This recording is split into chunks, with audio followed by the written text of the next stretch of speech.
Интач со доктор Чарлс Стенли, споделување на Евангелието низ целиот свет.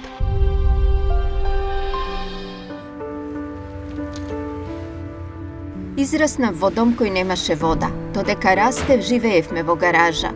Јас никогаш немав нова облека, никогаш немав нов пар чорапи. Моите чевли секогаш имаа дупки во нив. Господи, ние бараме кој да ги добие кебињата денес да биде благословен. Се молиме, Боже, тие да бидат помазани со Твоето присуство и да бидат допрени нивните срца. Како самохрана мајка морав да работам од прилика 3 работи само за да можем да сврзам крај со крај, а сепак не го постигнував тоа. Јас знам како е да се биде сиромав. Одам во црква и ги правам сите нешта кои верниците ги прават, но се чувствував дека сигурно има повеќе што можам да направам. Потоа ја слушнав пораката на доктор Стенли во која зборуваше дека ние никогаш вистински не го живееме својот живот се додека не го дадеме. Тоа навистина ми посведочи. Тој на некој начин ме турна да излезам и вистински да направам нешто. Ние служевме во јужниот дел на Феникс. Кога им служам на бездомните, едноставно ги сакам. Ги гледам какви што се. Ние сите сме исти. Се започнува со љубовта на Исус која ја имаме во нас. Таа не треба да биде чувана во нас. Ние знаеме дека Исус не љуби. Знаеме кога дојде надежта. Јас чувствувам дека неговото име беше надеж за мене во почетокот, бидејќи тоа го почувствував кога најпрви му реков да. Јас сакам да отворам кујна во која ќе можам секојдневно да ги хранам, да имам неколку соби во кои тие би можеле да дојдат и да земат убави алишта, нов пар чевли, но дефинитивно да ги нахранам. Ова е мојот повик. Тој ќе ме носи низ се до крај.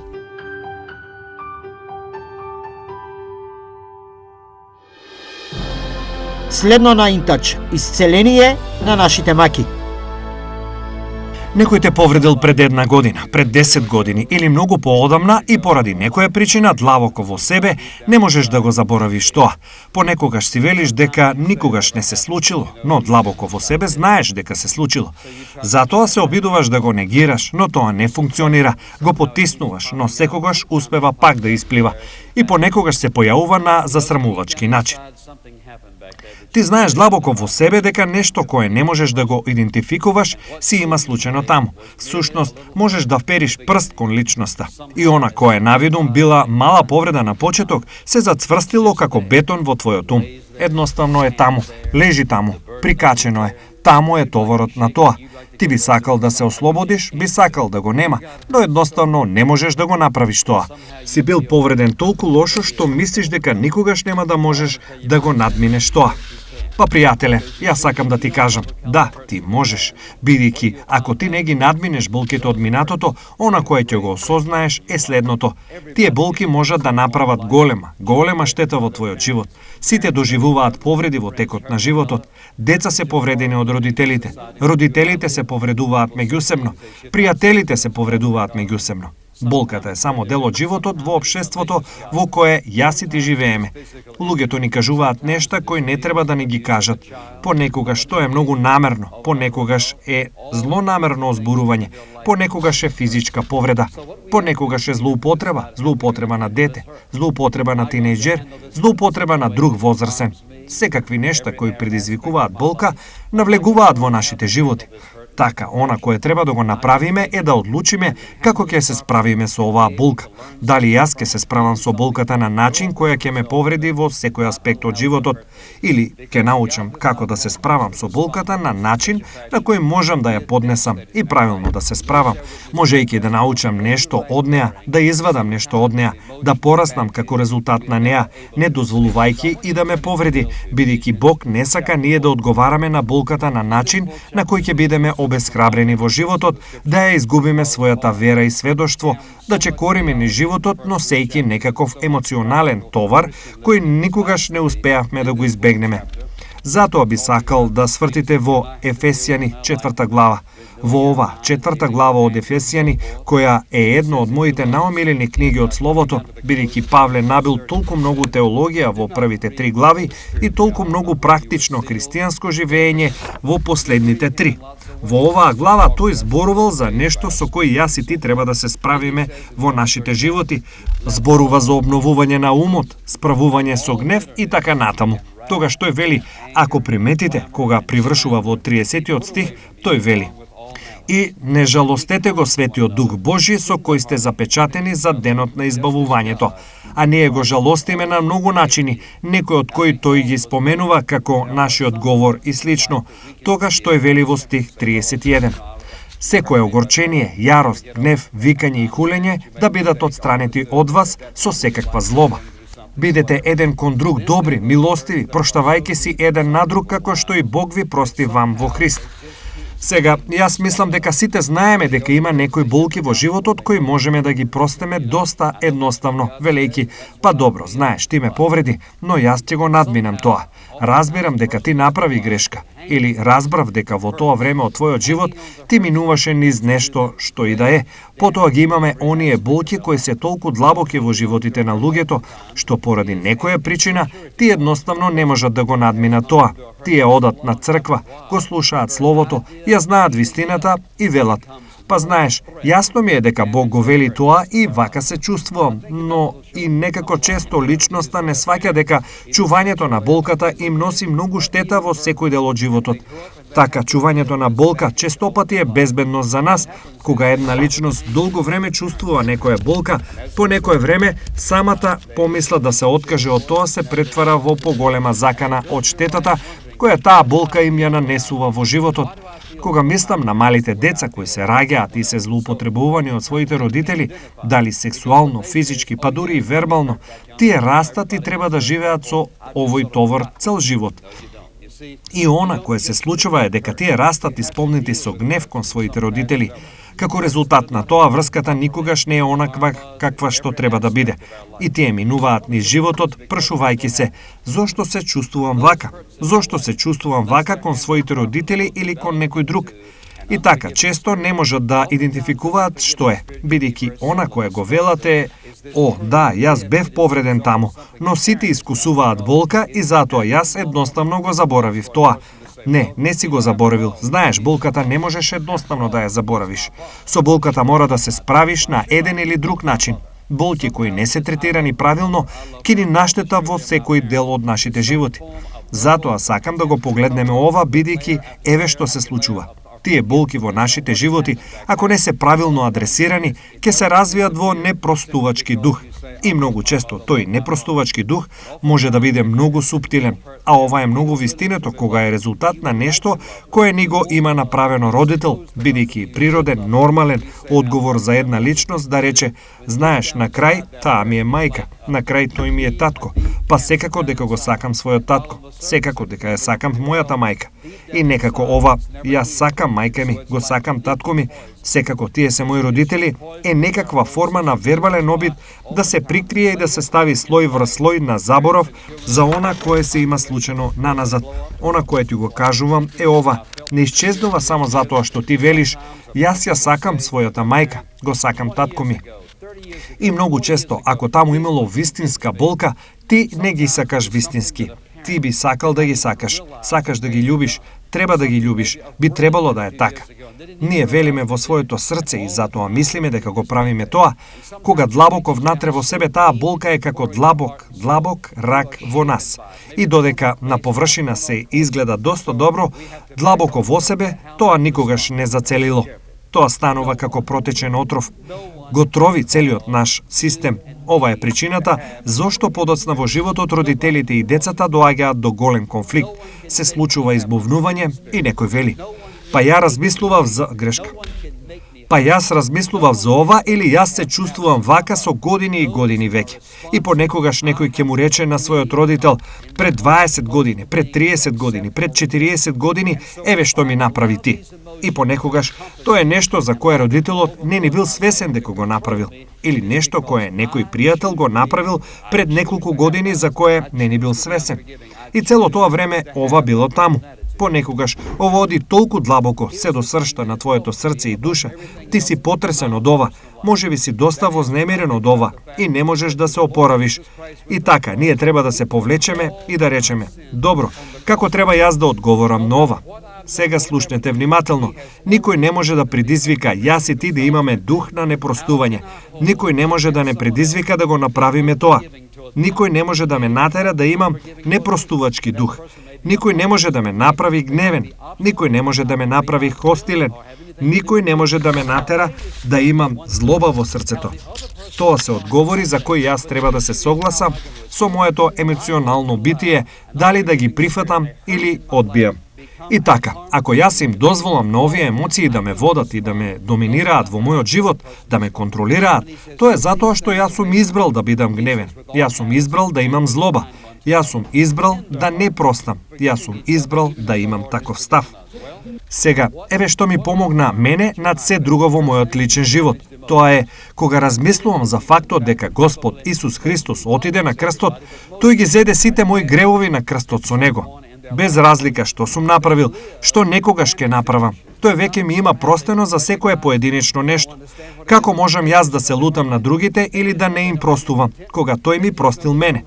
Сега, таа личност можеби е досадна, можеби е тврдоглава, можеби не сака да бидеме пријатели или да има било што помеѓу нас.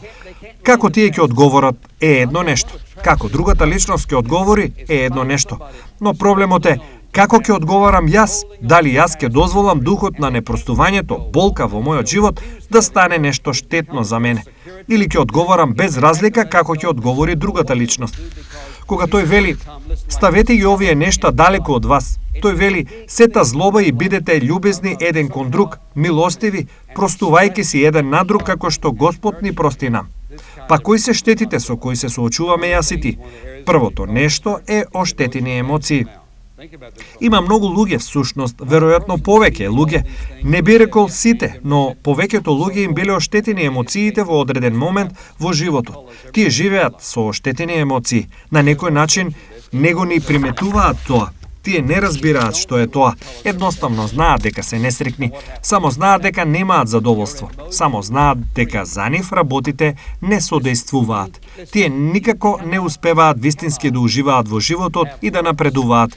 Тие не можат да го остават минатото зад нив.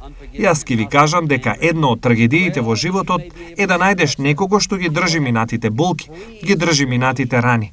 И тие не можат да се ослободат од тоа, не го испуштаат, одбиваат да го испуштат. Тоа станува нивна заштита. И тогаш, ако треба да се ослободат од тоа, не знаат што би правеле, бидејќи тоа станало како слон во нивниот живот. Тоа е големо нешто кое ги тера да ја изразуваат, чувствуваат, собираат и негуваат оваа омраза и хостилност. Па едно од нештата во една од областите каде предизвикува болка е емоционалната штета. Сега размислите за ова на момент. Кога личноста ги чувствува сите овие нешта кои ги споменавме, гнев, омраза и слично, тие не можат да избегаат од нив. Еве што се случува. Ова обојува се во нивниот живот. Нема исклучок овде. Ова обојува се во животот. Ако не се справиш со тоа, ќе избои се во твојот живот. И што се случува? Еве што се случува. Твоите емоции замрзнуваат. Слушај, ти не можеш да имаш болки во твојот живот кои те направиле да бидеш огорчен, да мразиш, да не простуваш, да бидеш хостилен и гневен. Иако можеш да го потиснуваш тоа, знаеш што ќе се случи? Тоа ти ги замрзнува емоциите. Ти не можеш да сакаш, можеш да се обидеш, но нема да успееш. Не можеш да сакаш, не можеш да бидеш слободен, не можеш да даваш и да бидеш дарежлив. Зошто? Затоа што нешто те замрзнало, тоа те заглавило и те замрзнало. Твоите емоции се замрзнати. Не само што не можеш вистински да сакаш некого, туку не можеш да го прифатиш тоа. И честопати сопрузи и сопруги, едниот не може да ја прифати љубовта на другиот. Зошто? Па тие не знаат зошто. Тие едноставно не можат, велат: сакај ме, те молам, сакај ме. А во исто време, тие ја утурнуваат другата личност. Зошто? Затоа што нешто е зацементирано, замрзнато внатре длабоко. Нешто внатре не е како што треба. Нешто треба да се стопи. Нивниот гнев, огорченост и хостилност, тие болки треба да се стопат. И Бог треба да донесе исцеление во животот на таа личност. Тие не можат да сакаат. И она што ни се случува е дека ние си го носиме емоционалниот багаж. Ги замрзнуваме своите емоции, го смрзнуваме својот капацитет да сакаме. Слушајте, некој може да се обиде да те сака, да те сака, да те сака. И знаеш што? Некако не им веруваш или некако едноставно не можеш да го почувствуваш тоа. Не можеш да искусиш, не можеш да примиш, не можеш. Затоа што си бил повреден толку лошо, едноставно не можеш. Ти не знаеш зошто не можеш. И така, што се случува? Ти мораш да бидеш цврст. Па, пријателе, слушај, можеш да бидеш цврст колку што сакаш. Јас поправо би бил мек. Тој вели, бидете љубезни еден кон друг, љубејќи се, простувајќи си како што и Господ ни прости нам. Ако ти си еден од оние кои се прашуваат, па зошто немам слобода да сакам? Зошто не можам едноставно да се предадам? Зошто не можам да го направам тоа? Може би треба да си го поставиш прашањето. Што е тоа внатре во мене со кое се немам справено? Она кое треба да го предадам, со кое треба да се соочам, за кое ми е потребно исцеление во духот, исцеление во душата, исцеление во моите оштетени емоции, тоа со сигурност ќе ни наштети. Втората област во која мислам дека ни штети е оваа. Тоа е дека ни ја уништува врската со Бог. Знаете, јас не можам да бидам во исправен однос со Него, не можам да бидам слободен со Него. Имало моменти во мојот живот кога не бев, кога се справував со нешта со кои знаев дека треба да се справам и некако ја немав таа слобода во мојата врска со Него. Тоа беше скршена врска со Бога. Ти не можеш да се држиш за болката, пријателе. Ти не можеш да се држиш за болката, да се држиш за огорченоста, да се држиш за лутината и да бидеш во прав однос со Бог. И така, што се случува? Ти клекнуваш да се молиш и разговараш со Него колку што сакаш. И можам да ти кажам точно какво е чувството. Понекогаш не се вклопува. Можеш да ги велиш нештата кои порано си ги велел и тоа не прави разлика. Можеш да се обидеш да предизвикаш одредено чувство, но тоа нема да функционира, затоа што не смееш да не простиш. Сега, слушајте, ова нема врска со она што другата личност го прави.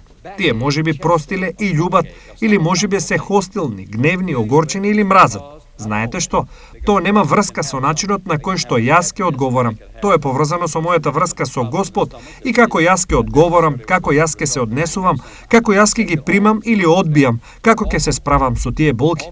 И така, тоа ќе ти ја уништи врската со Бог. Ти не можеш да чекориш во ова место, да се вселиш, да пееш и да го славиш Бог во слобода, да уживаш, а во исто време да имаш нешто длабоко внатре во себе, кое те обзема. Тоа е таму. Ти би сакал, но не можеш. Сакаш, но не можеш. Мислам, ти би дал се само за да бидеш доволно слободен да го славиш Бог, да пееш, да го прославуваш Бог и да му благодариш. Не можеш да го направиш тоа. Зошто?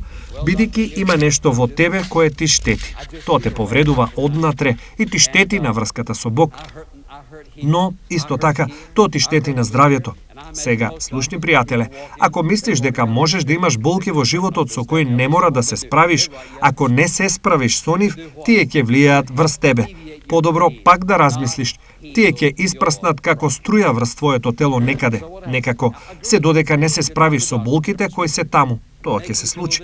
Би било интересно ако ја погледнеш просечната сметка за лекови во просечен амерички дом и ги анализираш сите лекови. Сигурно повеќето би биле за главоболка, болки во грбот, болки во градите или стомакот или некаква абдоминална болка. Најчесто тоа е затоа што не секогаш, затоа што луѓето имаат болки во прашлените или имаат некаков проблем со стомакот кој не секогаш е резултат на гнев или нешто. Не велам дека секоја болест е таква, но честопати е. Честопати овие нешта се резултат на нешто кое се случува во нас, кое ни влијае на телото. Гледате, Бог сака да ни привлече внимание на еден или друг начин. Тој преферира едноставно да ја слушнеме пораката, да се соочиме, да се справиме, да се покаеме и да продолжиме напред. Но, ако не го правиме тоа, што се случува? Еве што се случува. Наместо луѓето да се справуваат со својата болка, слушнете внимателно, наместо да се справуваат со своите болки и да бидат исцелени, полесно е да посетат доктор. Па докторе, јас едноставно сум уморен, постојано се чувствувам лошо и ме боли овде и си ги замислувам повеќето доктори како веќе имаат рецепт уште пред да влезат пациентите. Тие едноставно имаат болки од ова и она. И што прават тие? Ти припишуваат лек. Да направи што? Да ти помогне да ја ублажиш болката, а не да го исцели вистинскиот проблем. И што се случува? Се согласувам. Полесно е да посетам доктор да ми препише лек за да се чувствувам подобро.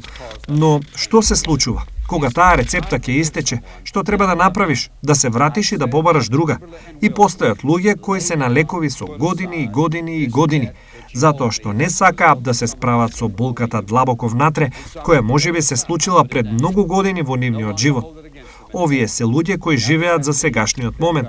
Само остави ме да се чувствувам убаво сега. Јас не се грижам за иднината, не се грижам за болката, не се грижам за крајната последица за ова. Јас само сакам да се чувствувам добро сега. И сакам да ви кажам дека ова е навистина жално. Тоа ќе ве уништи емоционално, ќе ви ја уништи врската со Бог, ќе ти влијае на тебе и твоите врски со другите, ќе ти влијае врз здравјето на крај. Некаде попат некој осигурач ќе прегори, ако ти и јас не го извршиме она кое тој ни го вели. Па да речеме дека се работи за некој кој ми имам повредено многу одамна и живее во далечна земја. Или можеби она кое ти го направиле не си можел да го споделиш со никој друг под ниту еден услов. Или што ако тие починале? Што тогаш? Јас размислувам за тие трагедии. Сега еве вистинска трагедија. Мислам на трагедиите, нештата кои се случиле помеѓу родители и деца. И тогаш родителот, на пример, таткото или мајката умираат и оваа огорченост, омрза и непријателство тие велат: сега што да правам? Дали треба да живеам со ова до крајот на мојот живот? Дали со ова нешто во мене треба да живеам до крајот на животот? Сега јас не можам да се помирам. Не го направив тоа на време и сега ги нема. Сега што да правам? Еве што треба. И ова функционира. Ке се оделиш насамо, ке поставиш два стола. Седиш во едниот, а другиот го оставаш за другата личност. Таа личност можеби живее во твоето мало, но не разговара со тебе и не сака да те види. Тоа е во ред, или можеби личноста е почината. Ти ги ставаш нив во другиот стол и седнуваш во овој. И еве што треба да направиш многу внимателно. Ги искажуваш на другата личност сите чувства кои ги имаш и начинот на кој веруваш дека те повредиле. И сите чувства кои ги имаш ги ослободуваш. Потоа и велиш на другата личност: затоа што Господ Исус Христос, кој е мој личен спасител, отиде на крстот и го плати мојот долг на грев во целост, и затоа што тој постојано ми простува низ годините, јас избирам да ти простам на тебе за она кое ми го имаш направено. И потоа ја молиш оваа молитва: Татко, јас сакам да ти заблагодарам што си ми ја дал моќта и привилегијата да ја оставам оваа болка која ја имав многу години. Јас сакам да ти се заблагодарам што ме оспособи да можам да му простам на мојот татко, мајка, сестра, брат, син, ќерка, пријател. Ти благодарам што ми овозможи да им простам нив, а потоа да ја прифатам прошката која ти си ја дал на другата личност како извршена. И пријателе, од тој момент натаму, процесот на исцеление ќе започне во твојот живот. Она кое можеш или кое те повредуваше и ти штетеше подлабоко отколку што знаеше, процесот на исцеление ќе започне таму. И Бог ќе те ослободи од болката, која на крај би те повредила и би те уништила.